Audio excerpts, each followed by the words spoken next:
नमस्कार, मैं गौरी शंकर दुबे यहाँ इंदौर के सबसे पुराने मालवा मिल चौराहे पर खड़ा हूँ। मालवा मिल का पुराना गेट आज भी जीवित है। वहाँ लक्ष्मी मैया बैठी हुई है।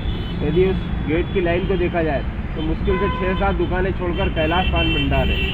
मिल भले ही बंद हो गए लेकिन कैलाश पान भंडार आज भी चालू है और ये मिलों की शान रहा है। यहाँ न केवल मालवा मिल, स्वदेशी, कल्याण और हुकुमचंद मिल के श्रमिक आकर पान गुटखा खाते थे। एक बार आपकी लिए चेतावनी दे दूं कि पान गुटखा चबाना स्वास्थ्य के लिए ठीक नहीं है, फिर भी ये एक ध्यान पैदा करता है। मान लीजिए सौंफ है, खोपरा है, सुपारी है, ये ध्यान पैदा करते हैं। आदरणीय रमेश चंद्र गुप्ता साहब जो हमारे बीच हैं, इनकी यह दूसरी पीढ़ी जो यह काम कर रही है, क्योंकि 1966 में इन्होंने कैलाश पान भंडार की स्थापना की थी। एक बहुत छोटी दुकान है लेकिन एक पूरे खानदान, पूरे कुनबे का लालन पालन पोषण करती है। आदरणीय ये गुप्ता जी, ये बताइए कि आपने इसकी स्थापना कब की? ये मेरे बड़ा वाले भाई साहब ने, कैलाश चंद गुप्ता ने, हाँ, मेरे सबसे बड़ा वाले भाई साहब है कैलाश चंद गुप्ता, हाँ, उनने ये स्थापना की थी। अच्छा, क्या आप पांचों भाई दुकान पर बैठते हैं? हम पांचों भाई एक ही दुकान पर बैठते हैं, मतलब बाकी बच्चे दूसरा काम करते हैं। अच्छा, भाइयों के नाम बताइए ऊपर से। कैलाश चंद गुप्ता, गुलाब चंद गुप्ता, शंकर लाल गुप्ता, रमेश चंद गुप्ता, मैं, और मेरे से छोटा एक भाई है ब्रज किशोर गुप्ता। अच्छा, आप पाँचों में सबसे ज़्यादा पढ़े लिखे कौन है?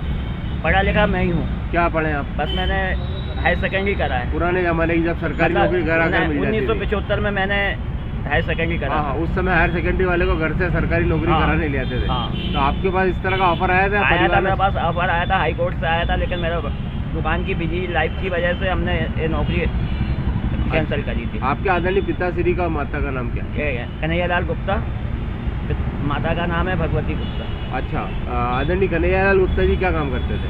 वो मतलब दुकानदारी थी गांव में, छोटी मोटी दुकानदारी करते थे।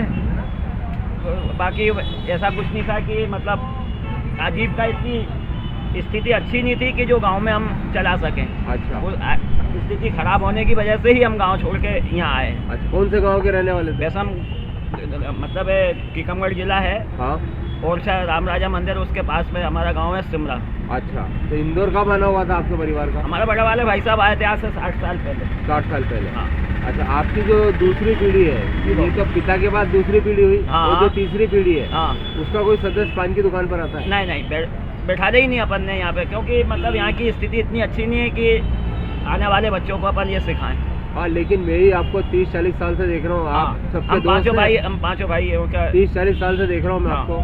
आप सबके मित्र हैं, कोई अप्रीत आपके साथ नहीं? नहीं, कोई नहीं। हमने तो आज तक कभी थाने का मुंह ही नहीं देखा हमारे पांचों भाइयों ने, क्या हमारे पूरे खानदान ने। तो ये इस पीढ़ी के बाद कौन संभालेगा इस व्यापार को? बस इसके बाद तो शायद ही है कि कोई संभाले, उम्मीद तो नहीं है। आपकी उम्र कितनी है? मेरी 63। अच्छा, ये कितने प्रतिशत का धंधा है? मतलब यह है कि अच्छा तरह से लालन पालन सब हुआ भगवान की दया से। इस दुकान से सब कुछ है अपने पास में। इंदौर में कहाँ रहते हैं आप? LIG में। LIG में बड़ा मकान होगा आपका? हाँ, संयुक्त परिवार है। हाँ। कितने सदस्य हैं? हम करीब 26-27 आदमी। अच्छा, आप 5 भाई है, 5 ने ड्यूटी का टाइम बांट रखा है? आप सुबह मिलते हैं मुझे अक्सर? मैं अधिकतर साथ में रहता हूँ, बाकी दो भाई मेरा है ना बदल के ड्यूटी देते हैं। अच्छा, ये बताइए कि जैसे मालवा मिल बंद हुआ जी, लेकिन वो मजदूर वर्ग अभी भी होगा जो जीवित है और पान का और शौकीन, वो आते हैं? हाँ, 10% अभी भी है। अच्छा, हाँ, तो जो 10% आप बता रहे हैं, दिन भर में कितने ग्राहक आ जाते हैं आपके पास? है कम से कम 100-200 ग्राहक तो हैं। 200 ग्राहक, मतलब 20 लोग आपके पास आते हैं, वो पुराने लोग। अच्छा, आपके बच्चों के बारे में बताइए, क्या बना रहे हैं उनको? जब हमारे बच्चों का तो सबका मतलब काम धंधा है सबका। मतलब कोई नौकरी में है सरकारी? नहीं, अभी तो ऐसा कुछ नहीं है। इनसे बड़े वाले भाई साहब हैं गुलाब चंद गुप्ता। अच्छा, उनका लड़का है, उनके लड़के का लड़का अभी जब CA बन गया। अच्छा, हाँ।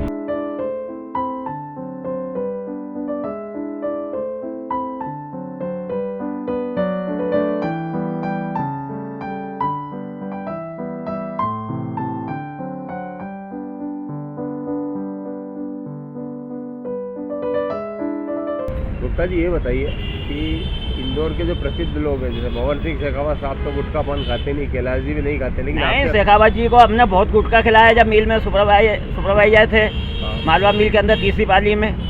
उस टाइम पे मतलब हमारे वहाँ आए हैं वो। और कौन जो जाने वाले लोग हैं शहर के? अपने कैलाश जी महापौर जी मतलब रह चुके हैं, जो अपने वो भी आ चुके हैं अपनी दुकान पे, दादा भी आ चुके हैं अपनी दुकान पे। मतलब करीब ये है कि अपना एरिया के सभी लोगों से अपना परिचय और अपना मेल जोल है। मतलब जैसे मालवा मिल चौराहा ये अपवाद है सस्ताई के जमाने में, सस्ताई के लिहाज से जैसे ईश्वर ढाबा है 50 रुपए में भरपेट खाना देता है, नहीं साहब। इंदौर में 500 रुपए में भी खाना मिलता है। आपके यहाँ पान बहुत सस्ता मिलता है, उसकी वजह क्या है, उसके दाम क्या है? वजह ये है कि साहब देखो ऐसा है कि हमको उतने में भी बहुत कुछ मिल लिया। क्या 10 रुपए में आप देते हैं? 10 रुपए में मीठा पत्ता भी और सब कोई सा भी हो सब 10 रुपए में देते है। हैं? बनारसी है, मीठा पत्ता है, मद्रास है, गुटखा है 10 रुपए में ही देते हैं आज गुटखा, जबकि सुपारी आज 600 रुपए किलो के ऊपर है। हाँ। उसके बावजूद भी हम 10 रुपए में ही गुटखा दे रहे हैं। बाकी बाजार में कितने में मिलता है? 15 रुपए, 20 रुपए, अच्छा। मीठा पत्ता 25 रुपए, हाँ। बनारसी 20 रुपए, मद्रास तो करीब चलता ही नहीं, कहीं दूसरी जगह है। इतने कम मार्जिन पे आप कैसे सरवाइव कर जाते हैं? ना कारण है उसका कि एक तो हम परिवार के बैठने वाले हैं, हाँ। दूसरी बात है कि हमारा को कोई ना किराया देना ना कुछ करना, तीसरी बात है कि हम सब मिलके काम करते हैं, इसलिए हमारे को कोई परेशानी नहीं है। ये दुकान आपके स्वामित्व की है कि इंदौर नहीं, मालवा मिल पेड़ी की? नहीं, हमारी स्वामित्व की। स्वामित्व की। कब परचेस कर ली थी आपने? ये हमारे बड़े वाले भाई साहब ने उसी टाइम पे कर ली थी जब दुकान लगाई थी ना, उस टाइम पे ना ये 1200 रुपये में ली थी। अच्छा, जो 500 भाई हैं आप, उनका जो ड्यूटी टाइम है उसमें कॉम्बिनेशन कैसे बनाते हैं आप? अब जैसे अब मैं सुबह आया, हम आए हमने दुकान खोली, के बाद में हमारे भाई साहब आ गए, हम साथ में बैठे। अब ये चले जाएंगे अभी 1 बजे, मैं इनसे बड़े वाले भाई साहब 2 बजे आ जाएंगे, तो फिर मैं चला जाऊँगा, फिर मैं 5 बजे आऊँगा। आपने वो समय भी देखा होगा जब आप लोगों के पास साइकिल नहीं होगी? नहीं साहब, हम तो घर से पैदल भी आए और हम तो आज भी साइकिल ही चलाते हैं। फिर भी क्या गुप्ता परिवार ने अपनी पहली, दूसरी या तीसरी कार खरीद ली? नहीं, कार का तो अभी कोई नहीं है, बाकी हाँ गाड़ी वगैरह सब व्यवस्थित है, सब कुछ है। हाँ। ये इस दुकान से आपने जैसे सपने होते हैं यात्राएं करने के, अच्छे कपड़े पहनने के, अच्छा भोजन करने के, अच्छा मकान बनाने के, अच्छी शादियाँ करने के, पूरा कर लिया आपने? नहीं साहब देखो, ये है कि हमारे इसी दुकान की बदौलत है कि आज हमने यहाँ ना मतलब हमारी बड़े वाले भाई साहब ने इस दुकान से 23 शादियाँ करी हैं। अच्छा, हाँ, क्या बात है। मतलब हम 5 भाइयों की प्लस हमारे 4 बच्चों की, 5 बच्चों की प्लस हमारे 12 छोरियों की, अच्छा। भाइयों की, पूरा मैं इसी दुकान से रहा है। यदि नंबर में देखा जाए तो परिवार कितना बड़ा है, कितनी संख्या का है? आज मतलब वैसे बच्चियों को अलग हटा दो तो आज की तारीख में भी हम 26-27 सदस्य परिवार में हैं। जैसे आप बोल रहे हैं अगली पीढ़ी को इस काम में रुचि नहीं है और आप उस पर डालना भी नहीं चाहते हो, नहीं, आपको इस बात का दुख नहीं रहेगा कि ये काम आप 10-20 दुख तो बहुत है, खत्म कर देंगे? दुख क्यों नहीं है, क्योंकि ये तो पुरातन दुकान है और जो कुछ भी है आज हम इसी की बदौलत है। लेकिन समस्या ये है कि आज की पीढ़ी इस काम में ना तो इतनी मेहनत कर सकती है और ना इतना सहन सकती है उन लोगों में। जो लोग इस बात को जानते हैं कि वो आपका ऑफर लेकर आते हैं कि भाई आप भविष्य में बंद करो तो हमको दे देना? नहीं, वो तो नहीं साहब, वो तो ऐसा कुछ नहीं है। पहली बात, दूसरी बात है कि अपना ऐसा कोई विचार भी नहीं है। अच्छा।